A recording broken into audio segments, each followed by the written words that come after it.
तो यहां पर हरिश्चंद्र जी की कथा गरीबदास जी ने लिखी है, वो ध्यान से सुनिए, इतना आनंद आवेगा पूछो मत। गरीब हरिचंद इसमें ये बताते हैं कि उनको कितना विश्वास था, अपने वचन पर डट गए, लड़का भी बेच दिया, रानी भी बेच दी, अपने आप को भी बेच दिया, लेकिन अपने उद्देश्य को नहीं छोड़ा। गरीब हरिचंद हरि हेतम अयोध्या नगरी रहते, सतयुग सिंध समाद बचन सब ही सत कहते। हरिश्चंद्र जी सतयुग के अंदर हुए हैं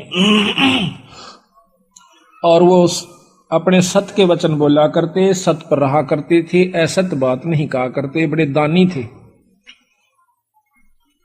ग्रीव सुर नर मुनि जन देव सकल मन नाही भाया, सब मुनि करी फैलाद सुनो तुम्हें तेरे भवन राया।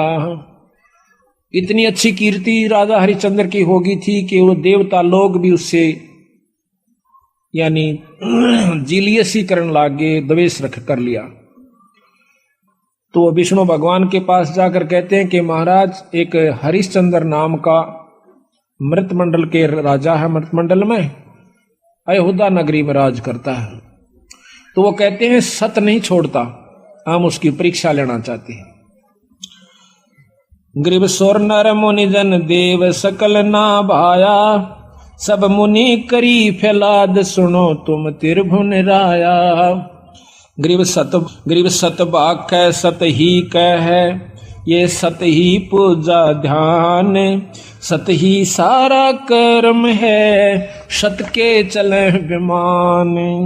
ग्रीव सोर नर मुनि जन देव फैलाद लगाई भारी, सुनो विशंबर नाथ हरिचंद्र हैं अधिकारी। गरीब कहें विशंबर नाथ सुनो क्या कि जय देवा, वह हरिचंद्र सतलीन करते हैं सब की ही सेवा। गरीब हरिश्चंद्र का पति व्रत टर नहीं टारा, वह सतवादी संत रहे। गरीब हरिश्चंद्र का पति व्रत टर ना टारा भाई, वो सतवादी संत रहे हमारी शरणाई। राजा हरिश्चंद्र मेरी शरण के अंदर है भाई, वो सत नहीं छोड़ सकते। गरीब बोलत हैं ऋषि देव जात है हमारी पदई, सुनो सहस भुजनाथ करत हैं हम उनकी बदई।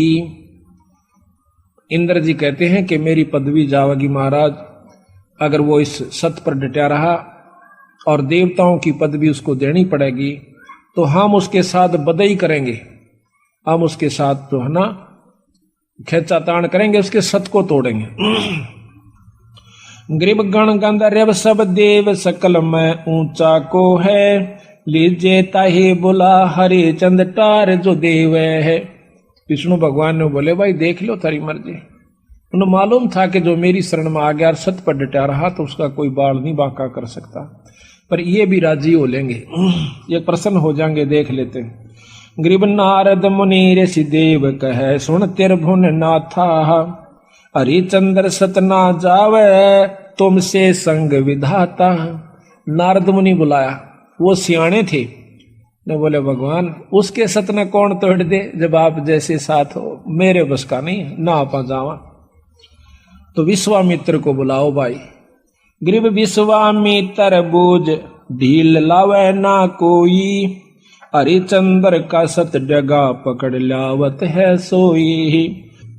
गरीब विश्वामित्र अर्ज करे वो किसको दुखदाई, सुर नर मुनि जन देव सबन ने चुगली खाई। यह बीमारी ऊपरताई है, राग की, द्वेष की, निंदा की, जलने की। अब कौन सोचा कि स्वर्ग पाकर तो निश्चिंत हो गए वो देव लोग, वो यहां से भी ज्यादा बुरी हालत से उन लोगों की। अब मर पड़ के ये 3 लोग की साधना स्वर्ग प्राप्ति है। महाराज गरीबदास जी कहें स्वर्ग हमने भी देखा भाई, पर अपना मन नहीं लग गया। सो फिर कहते सुन मंडल को किया पिया ना, यू काल कर्म सब भाग्या। कहते हैं सब देवता ने इकट्ठे होकर विश्वामित्र आगे चुगली ला दी। विश्वामित्र ने वो बीड़ा उठा लिया कि मैं इसके सत को तोड़ लाऊंगा। गरीब लेकिन वो भी पूछा ऐसा कि भाई वो किसने दुख देश है, क्यों दुखी करो बेचारे ने। तो सबने चुगली निंदा कर करा के और वो श्रृंगार दिया। गरीब सबे कहें ऋषि देव हरिचंद दो डगाई, विश्वामित्र आण बीड़ा जो लिया उठाई। गरीब आबिया तबिया त्रास दीजियो हमरे ताही। ये 3 प्रकार के दुख होते हैं प्रताड़ना करने के, जो कि गुप्त रूप से संत छोड़ देते हैं और वो परेशान हो जाता है। पकड़ लाऊं हरिचंद पलक ना ढील लगाई, गरीब जब दे दो त्रास कहे भगतन के ईसा। हरिचंद विश्वामित्र जब दिया किया मर्तलोक पियाना, धारे रूप बराहा बाग में लाध्यम ताना। विश्वामित्र ने एक सुअर का रूप बनाया, जंगली सुअर का। राजा हरिचंद्र का एक बहुत कीमती बाग बहुत प्रेम से लगवा रखा था। उस सुअर ने वो सारी बगीची उखाड़ दी, नीचे हुड शरीर अपना मुंह देवे और उथल पुथल कर दे। को जावे नजदीक उस माली ने या उनको खाने भाजे, यानी तीर भी मार लिए, उसका कोई असर नहीं हुआ। तो सब उठकर राजा हरिचंद्र के पास आते हैं। तो हरिचंद्र बोल रहा भाई की बात होगी।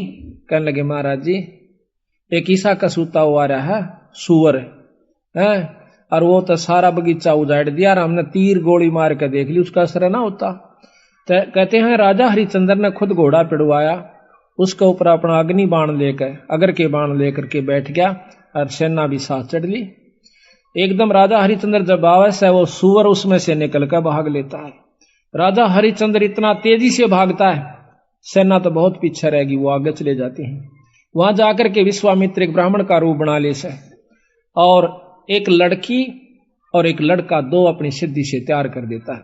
उस लड़की को राजा के पास ले आवे, हाथ जोड़ कर न्यू कैसे, हे राजन, हे एक क्षत्रिय, एक विपर का काम कीजिए। अक महाराज एक यहाँ पर शायर आया था, अकमन ना बेरा शायर सुर का, पर मेरा काम कर महाराज, किधर छुप गया होगा कित पाओगा तनव के काम से भी परवर के एक कन्या है ये, इसका ब्याह करना से उस कन्या दान करना चाहिए था, कोई व्यक्ति नहीं मिल रहा था, आप आगे धन्य है। राजा हरिश्चंद्र आप तो सतवादी हो, आप क्षत्रिय हो, ये गरीब कन्या एक ब्राह्मण की लड़की का ब्याह हो रहा है, इस पर कृपा करिए। तो बोले महाराज जी ठीक से स्नान कर ले, नहा धो लिया। कहते हैं कि इनका पति कहाँ है उसको बुलाओ। उसी समय वो लड़का बुला लिया, फेरे करवा दिए। कहने लगे इनको कन्या दान दे, 7 असरपी दे दी। क्योंकि कन्या नहीं कर मांडा, ऐसे नहीं करा। तो वो कहता है हरिश्चंद्र कि तू राजा होकर और 7 असरपी दिखावे, तेने शर्म नहीं आती, तुझे श्राप दे दूंगा। हरिश्चंद्र कहे महाराज नो ना कर, या मैं थोड़ा लेके आया था, जल्दी में था, आप चलो जितना चाहो सो ले लो। कदे वहां मुकर जा, अक नहीं मुकरूंगा, अक लिख कर दे दे। क्या लिखवाओ? अक आपका सारा राज मेरे नाम लिख दे, वह पैसे दे देना तन दे दूंगा। कदे उड़ा जाकर राजापन दिखावा, तो उसी समय लिख दिया कि मैं सर्वस्व अपना राज्य और इसको देता हूं, ब्राह्मण के नाम करता हूं, विपर के नाम। वापस आ जाते हैं, आगे आके राजा को ने बोला बैठ घोड़े पर। घोड़े पर बिठा के अगली तरफ और पाछा वो पंडित जी बैठ गया विश्वामित्र, राजा को गले से पकड़ लिया आगे थे। अब तो मेरा बंधुआ हो गया। अब सैनिकान देखा कि राजा को अरे एक ऋषि पकड़े बैठा, तीर चढ़ा लिए। राजा ने बोला कि या तीन मना कर दे, क्यों मरुआ है मुझे, ना अपना वचन हार जा। सब उसको कह दिया चुप भाई मारो मत, नहीं इसका कोई कसूर नहीं है, मैंने लिख कर दे रखा है। तो ने बोला इब्राज मेरे नाम हो लिया, बता कितने देगा वो। 70 जो है ना 100 असरफी चाहिए थी, 100 बार। वो बोला वो भी दूंगा। ने बोला कितने देगा? तू हार जा, अपने बच्चन ने कह दे मैं नहीं दे सकता। ना ये नहीं कह सकता, कुमा के दूंगा। कुमागा 100 असरफी इतने 10 साल में भी ना कुमाई जा। जो बोला महाराज हमने बेच दे सारे परिवार ने चल कर, तेरे पैसे जरूर दूंगा मां। तो उसी समय रानी को पकड़वा लिया और उसके बाल पकड़ लिया विश्वामित्र। राजा कति नहीं कसक्या, रानी को मतलब राजा को भी बहुत परेशान कर दिया अपनी सिद्धि से।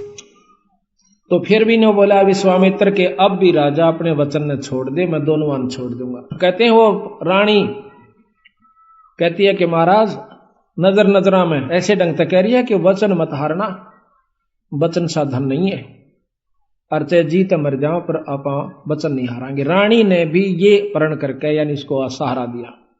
उसको ले जा करके काशी में ले जाता है, अयोध्या में चौकी बिठा दी यानी अपना राज बिठा दिया। अयोध्या में आकर के उसको बेचता, काशी में आकर बेचता है।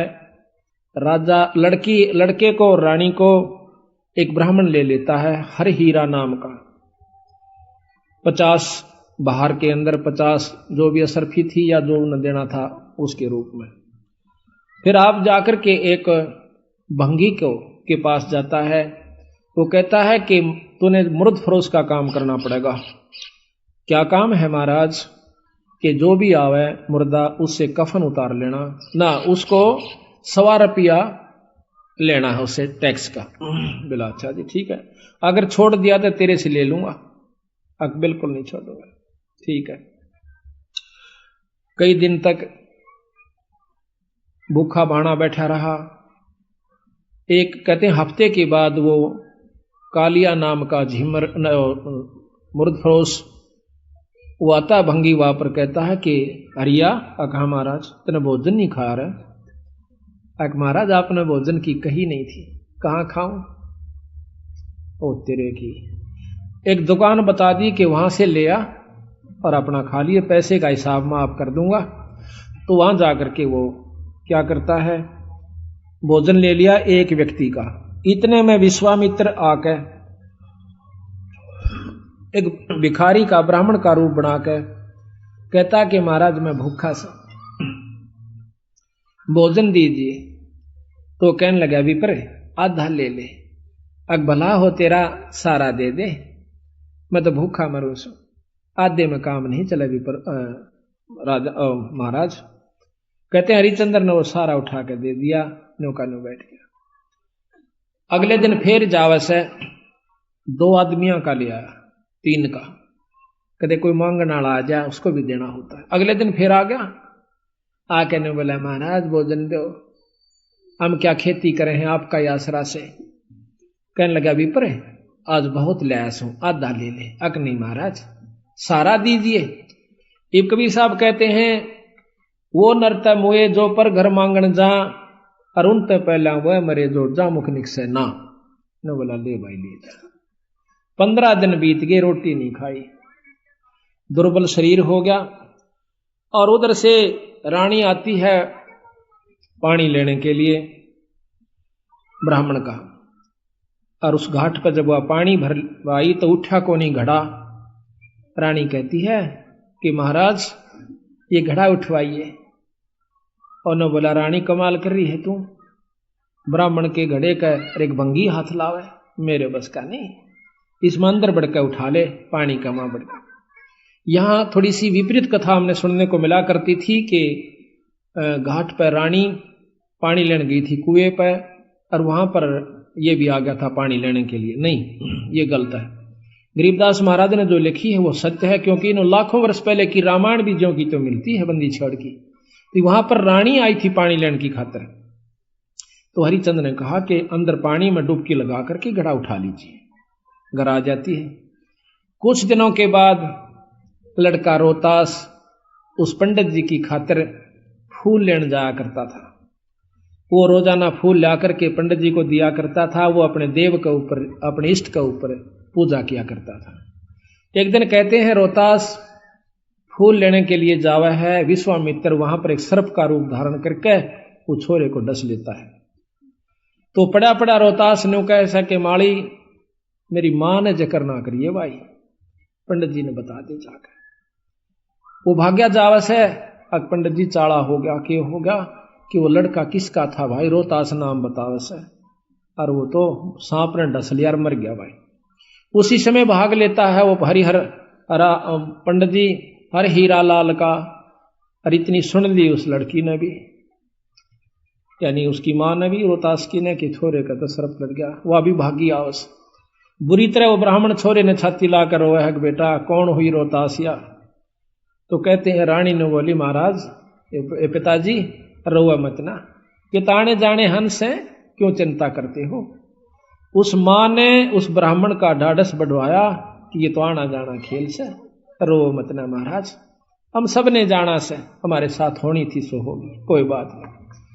अब वहां से लेकर के वो लड़के का कफन उसके ऊपर लपेट के कपड़ा चल देती है। अब गरीब की गेला कौन जा, हरी हीरा और 2-3 जने वो जाते हैं, जाकर के मर्द घाट पर लुटा देती है। फूकण की तैयारी करे से इधर उधर से लकड़ी तैयार करके, तो इतने में हरिया आ जाता है।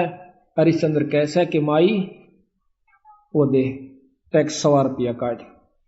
तो वहां पर वो कहती है कि महाराज ये आपका बेटा रोहतास है, अग मेरा कोई पुत्र नहीं है, और मैं आपकी रानी सू, कोई पुत्र नहीं, मेरा कोई बेटा नहीं, 100 रुपया दे दे। तो बोली चाला कर रहे हो कि यहां पर मैं किस पे लाऊं, इस नगर में मैंने कोई जानता भी कोई ना, और ना मेरा कोई भाई। इतनी कहकर रो पड़ती है, कहने लगे आड़ा ये को नहीं चल रहा, 100 रुपया दे दे, मैं नौकर प्रयास हूं आज। तो वो कहती है कि मेरे पास पैसा नहीं, कफन उतार लेता है और नो कहकर वह पागल हो जाती है और उस लड़के की लाश को पानी में डाल देता है। वह रोती हुई सिर पागल होगी, अकीब रह भी के गया, पति विमुख, पुत्र है नहीं, पागल होगी, सिर के बाल पाड़ती हुई। और फिर विश्वामित्र ने क्या करा, एक अंधी चला दी, जंखाड़ चला दिया। कौन जावा गरीब की गेला, सब आप अपने घर न टल गए।